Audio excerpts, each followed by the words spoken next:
Meus caros, seguindo aqui, o nosso tema é equiparação salarial e nós discutimos dentro da ideia de equiparação salarial aqui no curso do nosso curso, da nossa preparação, para não ficar redundante, né?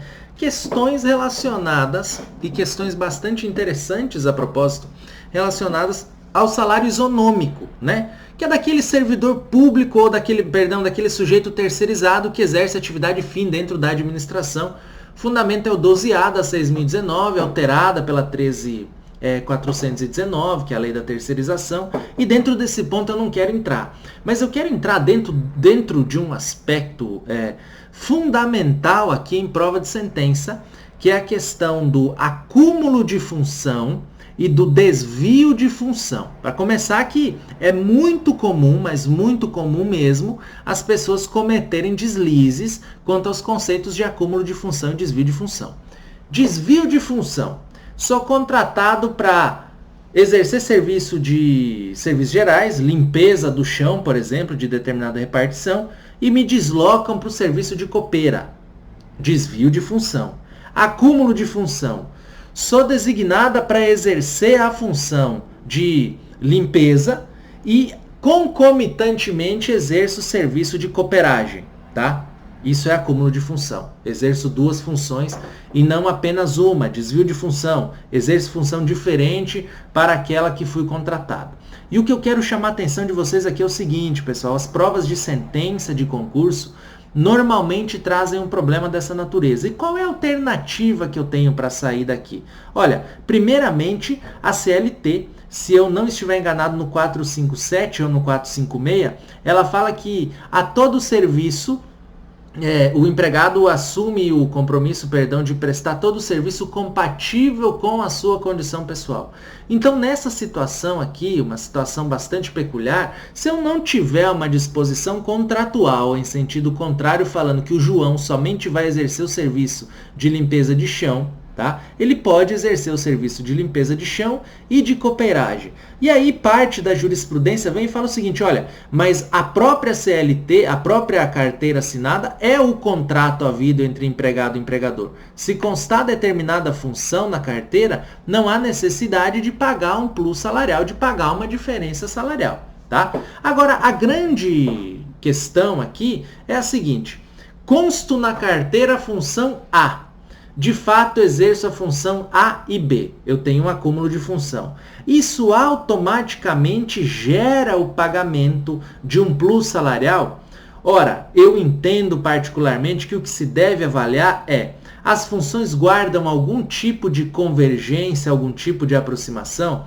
Veja, no caso de asseio do meio ambiente, eu tenho um serviço de cooperagem correlato ao serviço de limpeza de chão, por exemplo. Ou no caso do serviço de motorista, eu tenho inclusive entendimentos jurisprudenciais que falam que é uma atividade correlata com a atividade de cobrador.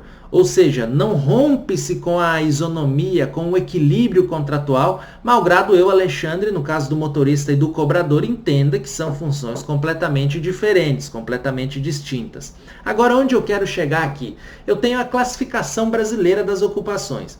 E a classificação brasileira das ocupações, ela dá conta que, olha, a função tal tem essas atividades sumárias, a função tal tem essas atividades sumárias. Eu já me deparei com processos, por exemplo, de vigilante pedindo equiparação com policial, vejam só, pasmem, porque ele fazia ronda e porque ele muitas vezes fazendo ronda encontrava na fazenda que ele fazia carros abandonados, com droga, tinha que chamar a polícia, enfim. E outras que o vigilante pedia equiparação com conferencista, porque ele ficava na entrada da empresa, passavam os caminhões com as compras que a empresa fazia, ele tinha que fazer a conferência da carga para saber o que estava entrando e saindo. Ora, nesses dois casos não tem nada a ver, não existe equiparação, não existe acúmulo, não existe desvio, não existe nada. Existe sim o exercício de uma atividade que de forma correlata se aproxima com outra atividade ou que, pelo seio do trabalho, pela forma em que o trabalho é desenvolvido, ela é uma atividade extremamente necessária. Tá? Então, quais são os fundamentos que eu devo adotar? Eu devo citar a classificação brasileira de ocupações para falar da correlação entre as atividades.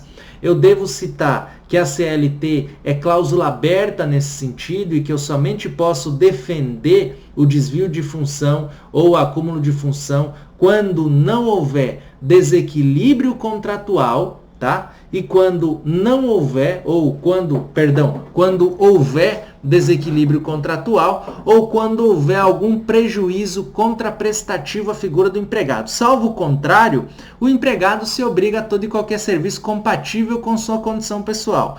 Claro que essa análise que você, enquanto candidato da prova de sentença, vai fazer é uma análise pontual, tá? Uma análise casuística. Em algumas situações, justifica-se esse acúmulo, em outras situações não se justifica.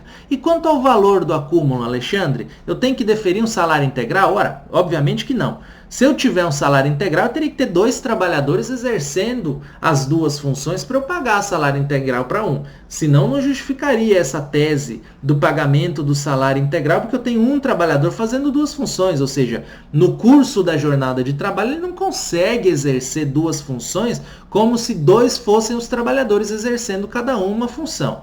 Então, a linha que eu sugiro a vocês é que peguem a lei do radialista ou a lei do artista profissional, 6533, que fala num plus salarial de 40%. Acho que esse é o fundamento base, que inclusive a jurisprudência tem utilizado, e a técnica que eu utilizo é uma técnica de analogia com base no artigo 8º da CLT. Bacana, pessoal? Sigamos em frente então com novos temas.